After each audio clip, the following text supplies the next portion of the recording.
Okay, so I think it's been a couple of months since I made my last little like mini update. And there's just something I was kind of realizing over the last couple of days that I thought was, I don't know, nice to actually put in a video. So basically, I realized that I had been like capping my perceived level of whatever at my ability to like speak and like output things, right? Which is obviously not that high, which is fine.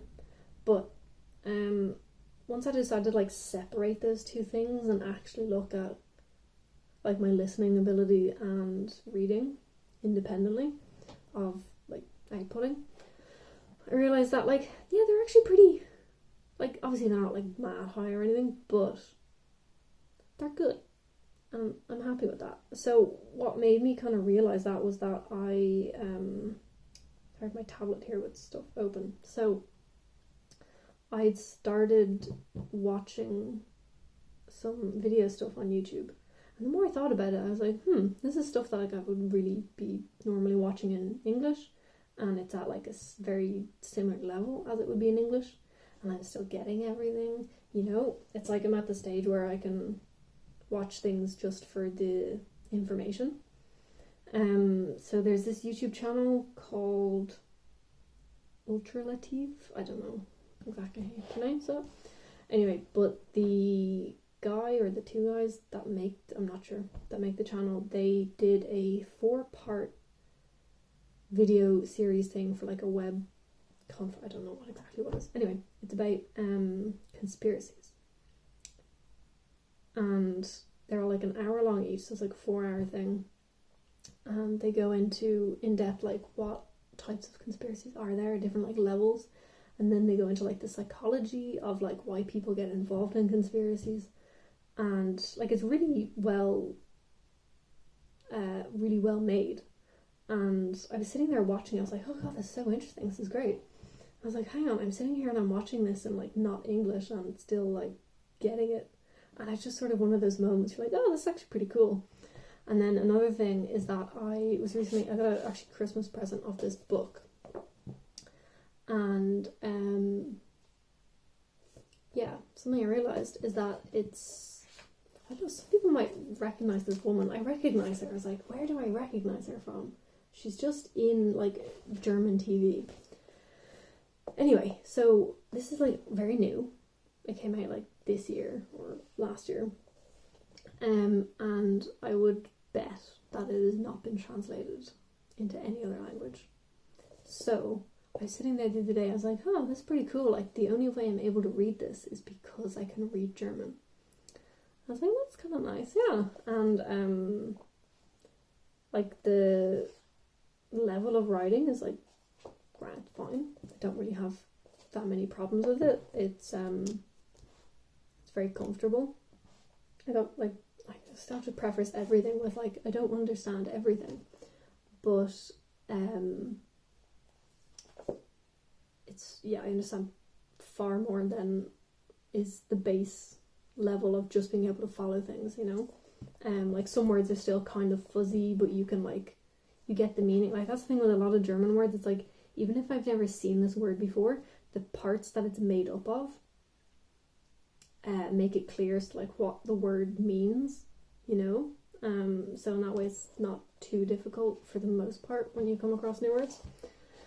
And then like actual new words, obviously a couple per page, maybe 1 or 2. Not really sure. Anyway, so that's kind of my level with reading. And then earlier today, actually just like an hour or 2 ago, I decided to look at the C1 reading paper because I was interested to see like, is it actually C1? Like for me, I mean. And so I took some time, probably like an hour, and I went through the paper. I kind of skipped the first part. The first part you had to fill in blanks, like type it in, and it said that the answers also had to be like grammatically correct, which means I would need to what am I trying to say? Like the adjective endings and things, so I'm still not 100% in those, so I was like, I'm just going to skip that, I'm going to end up getting things technically wrong. So I moved on to the next part, which was actual reading comprehension, and then the last section was it was like fill in the blanks, but it gave you 4 options of words to fill in the blanks with. So I did those 2, which is grand. So on part 2, I got like a 7 out of 10, which is pretty good. And then part 3, I got a 4 out of 5. So I think that went pretty well. I think I can probably say like my reading comprehension is at a C1 level. So I'm realising now that C1 is like not that high. I mean, it's high. Obviously you can read things and whatever, but I'm still just so conscious of all the things I can't read, you know? Like I got a book. I got a couple of books actually for myself for Christmas. And one of them is the German translation of one of my favourite books, All the Light We Cannot See. And I remember reading this in English and I'm like, oh, it's so beautifully written. And then I was thinking, is this going to be like difficult to read in German? You know, it's like, it's one of those very well written written books. They use a lot of like nice vocabulary, and it's just like nice to read in your native language.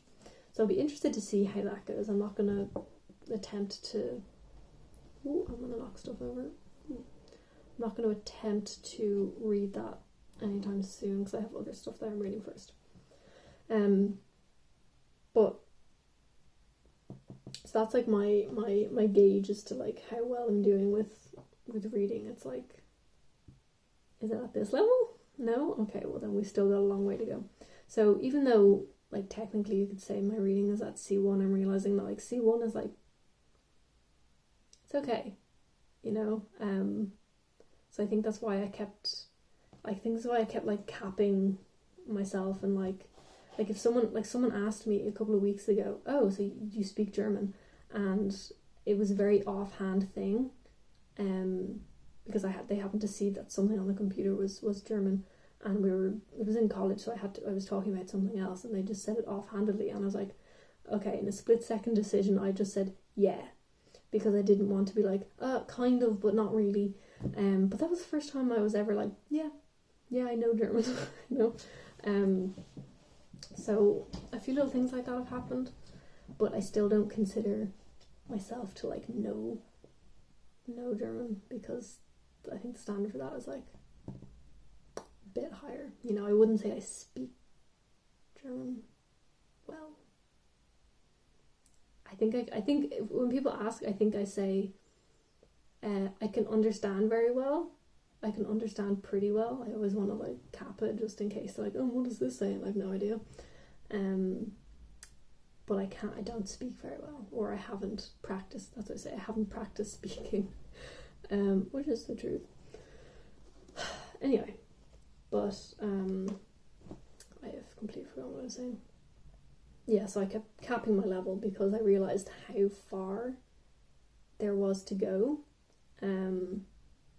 So yeah, I can see the B2 C1 stuff is like maybe like in the middle, and then there's all this stuff above that, which is what I've been like thinking is like where I need to get to. So yeah, it's an interesting thing to look into.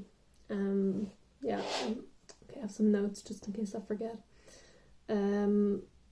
Okay, so that was mainly what I wanted to say. There'll be a few other things that I'm going to add. This isn't like a full proper update, so I'm not going to include loads of stuff, but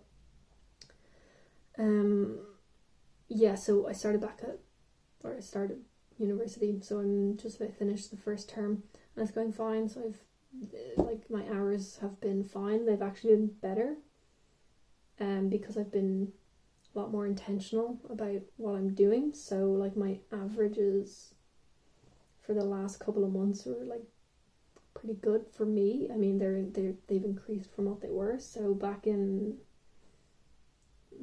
was it April, May, June, my average was like 4.2 hours per day, 4.3, 4.2, and like that average includes me like listening to like podcasts and stuff on my headphones just when I'm out and doing stuff. So that's like everything. That's like everything, every second of my day that I've touched German, you know. so it's not just active or study or whatever. But anyway, so my averages have increased since then. So the last 3 months, my average has been like just over 6 hours a day. The 2 months before that, it was like 5.5 hours. So I'm glad that I've steadily been able to increase that. Yeah, so that's good. So everything's pretty much going well. I'm trying to put more time into reading because I think that's probably what's going to help a lot. And yeah, so with the idea that I could possibly be doing an Erasmus next year, again, nothing is actually decided. It's just like possible. It's a possibility. I have up until then to like get as much done as I can, and I thought it would be interesting to perhaps take an exam before I go, so see would I pass like a B2 exam, and then maybe at some stage afterwards could take another one, or not even like a official like sat exam. I could just do one, like find like my old italki teacher and get them to do a like the speaking part of an exam, and I can fill out the rest of it and they can correct it. That's what I did before for a B1 exam. So that'd be interesting to do, just give you like a gauge, stuff like that. Okay, so I think that's pretty much everything. Yeah, I feel like things are going well.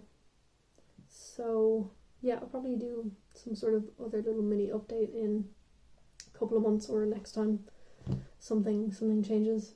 So yeah, I'll leave it at that.